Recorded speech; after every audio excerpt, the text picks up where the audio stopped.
மிகவும் வசதியான முதியோர் இல்லம் அது. கணவன் மனைவிக்கென்று தனித்தனியாக அறைகள், கட்டில், சோஃபா போன்ற எல்லா வசதிகளும் இருந்தது. அறைக்கே உணவு பரிமாறும் வசதியும் உண்டு. பின்னே ஒருத்தருக்கு 6 லட்சம் ரூபாய் என்று 2 பேருக்கும் 12 லட்சம் ரூபாய் டெபாசிட்டும் அறைக்கே உணவு வரும் வகையில் ஏற்பாடு செய்து அதற்காக மாதம் 10,000 ரூபாய் என்று 20,000 ரூபாயும் மகன் பணம் கட்டியல்லவா இந்த முதியோர் இல்லத்தில் சேர்த்து விட்டிருக்கின்றான். கை நிறைய கல்லும் தங்கமுமாக வளையல்கள், கழுத்தில் 4 சங்கிலி, இடுப்பில் பட்டு புடவை என்று இருக்கும் தன் மனைவி ஷியாமலா ஏன் அழுது கொண்டே இருக்கிறாள் என்று புரியாமல் சதாசிவம் அவளையே வெறுமையாக பார்த்து கொண்டிருந்தார். பரிமாறிய உணவை கூட சாப்பிடாமல், உனக்கு என்ன குறை வந்து விட்டது என்று அவளை பார்த்து கேட்டார். சட்டென்று அழுது கொண்டே அவரை பார்த்து நிமிர்ந்த ஷியாமலா, ஏங்க, நான் ஏன் அழறேன்னு உங்களுக்கு தெரியாதா? அல்லது தெரியாத மாதிரி நடிக்கிறீங்களா என்றாள். நம்ம பையன் 5 பெட்ரூம் வச்சு பெரிய பங்களா கட்டியிருக்கான். கிரகப்பிரவேசம் கூட பண்ணினா. நாமும் தானே கூட இருந்தோம். அவ்வளோ பெரிய வீட்டில் உங்களுக்கு தங்க இடம் கிடையாதுங்கிற மாதிரி இங்கே கொண்டு வந்து விட்டுட்டு போயிட்டானே. என்னங்க பையன் இவன்? இவன் இந்த நிலைமைக்கு வர நம்ம எவ்வளோ கஷ்டப்பட்டு இருப்போம் என்றாள். சதாசிவம் நிதானமாக, நம்ம பையனை நல்ல நிலைக்கு கொண்டு வரணுங்கிறது நம்ம எண்ணம். அதுக்காக நாம பாடுபட்டோம்.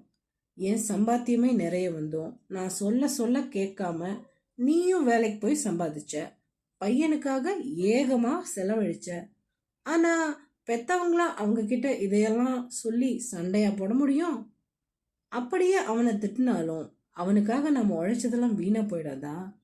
அப்படியும் அவன் என்ன நம்ம அனாதை இல்லத்துல விட்டுருக்கா? நல்ல வசதியான முதியோர் இல்லத்துல தானே விட்டுருக்கா. சும்மா எழுதுட்டு இருக்காம சாப்பிட என்றார் சதாசிவம். என்னதான் நீங்க சமாதானம் சொன்னாலும் எனக்கு மனசு கேட்கலைங்க. எப்படியெல்லாம் வளர்த்தேன், எப்படியெல்லாம் சௌகரியம் பண்ணி கொடுத்தேன் என்று புலம்ப ஆரம்பித்தாள். சரி சரி, நீ இப்ப சொல்ற, அவன் என்ன நினைக்கிறான்னு தெரியலையே என்றார் சதாசிவம். மறுநாள் சாயங்காலம் பையன் ரகு வந்தான். வந்தவன் அப்பாவிடம் ஒரு ஃபோன் நம்பரை கொடுத்தான். அப்பா, இது டிரைவரோட நம்பர். அம்மாவும் நீங்களும் எங்கேயாவது கோவில், ஹாஸ்பிட்டல்னு போகணும்னா ஃபோன் பண்ணி காரில் சௌகரியமாக போயிட்டு வாங்க. டிரைவருக்கெல்லாம் ஒன்றும் பணம் கொடுக்க வேண்டாம், அதெல்லாம் நான் பார்த்துக்கிறேன் என்றான். அதுவரை சும்மா இருந்த ஷியாமலா சுழென்று கத்த ஆரம்பித்தாள். ஏண்டா, என்ன நினைச்சிட்டு இருக்க?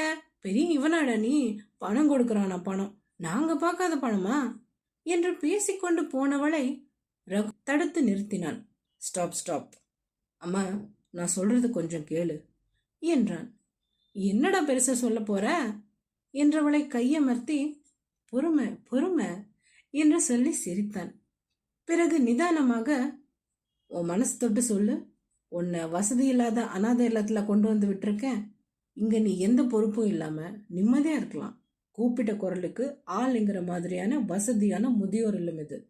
உன்ன மாதிரியே கணக்கு பார்க்காம செலவு செய்யறமா. அப்புறம் ஏன் இந்த கோபம் என்றான். அதற்கு ஷியாமலா, நீ சரியான படிச்ச முட்டாள்டா. பணமாடா பெருசு? வயசான காலத்துல ஆபீஸ்ல இருந்து வந்து பக்கத்திலே உக்காந்து அம்மா சாப்பிட்டியான்னு கேக்குற வார்த்தை எனக்கு கிடைக்கலையேடா என்றாள். அப்படிவா வழிக்கு என்ற ரகு, இதே கதை தானே எனக்கும் நடந்தது. பணத்தால எல்லா சௌகரியமும் பண்ணி கொடுத்த.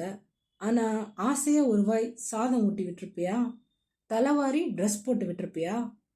ஒவ்வொரு வேலையும் நான் செய்யும் போது எனக்கு ஆயா முகம்தான் கண்ணுக்கு தெரியுது. முகம் இல்லையம்மா என்றவன் ஷியாமலாவின் மடியில் தலை வைத்து அழ ஆரம்பித்தான். ஷியாமலாவுக்கு சதாசிவம், என் சம்பளமே போதும், நமக்கு ஒரு பையன், அவனுக்கு பாசத்தை ஊட்டி கவனித்து வளர்த்திருந்தா போதும் என்று எவ்வளவோ சொல்லியும், தனியா பணம் வேணும், என் குழந்தைக்கு நான் செலவு செய்யணும் என்று சொல்லி வீம்பு பிடித்து கொண்டு வேலைக்கு போனது கண் முன்னால் வந்தது. ரகு அப்பொழுது, அம்மாவாகிய நீ எனக்கு வசதிகள் செய்து தருவதாக நினைத்து பாசத்தை கொடுக்க மறந்துட்ட. அந்த தப்ப நானும் செய்ய விரும்பல. இதை நான் உங்களுக்கும் செய்ய மாட்டேன். என் குழந்தைங்களையும் பாசத்திற்காக ஏங்க விட மாட்டேன். அதனாலதான் நன்றாக படிச்சும் வேலைக்கு போகாத யமுனாவை கல்யாணம் பண்ணிக்கிட்டேன். என் வேலைகளையும் என் குழந்தைங்களையும் பாசத்துடன் நல்லா பார்த்துக்கிறேன். நினைச்சு பாரு, சொல்ல சொல்ல கேட்காம வேலைக்கு போனியம்மா. அப்போ நான் தவிச்சத உனக்கு சொன்னா புரியாதுன்னு தான் இப்படி ஒரு காரியத்தை செஞ்சேன். சரி சரி, கிளம்புங்கோ. யமுனா எல்லாருக்கும் சமைச்சு வச்சுட்டு காத்திருப்பா. கூடவே உன் பேர குழந்தைங்களும் தான் என்றான்.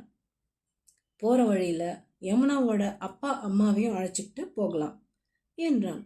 வீட்டுக்கு போனதும் கீழே இருக்கிற 2 பெட்ரூம்ல ஒன்று உங்களுக்கு, மற்றொன்று யமுனாவோட அப்பா அம்மாவுக்கு, மாடியில எங்களுக்கு, 2வது குழந்தைங்களோடது, 3வது விருந்தாளிக வந்தா தங்கறதுக்கு என்றான்.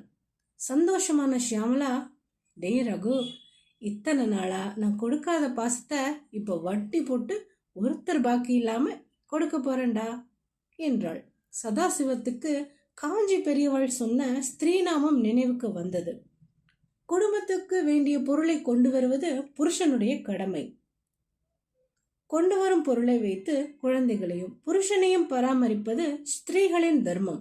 அதை விடுத்து ஆபீஸுக்கு போகிறேன் என்று அங்கேயும் ஒழுங்காக வேலை செய்யாமல் ஆத்திலும் வேலை சரியாக செய்யாமல் இருப்பது ஸ்திரீகளுக்கு வேண்டாம் என்றது நினைவுக்கு வர சிறிய புன்னகையுடன் தனது அறைக்கு ஓய்வெடுக்க சென்றார்.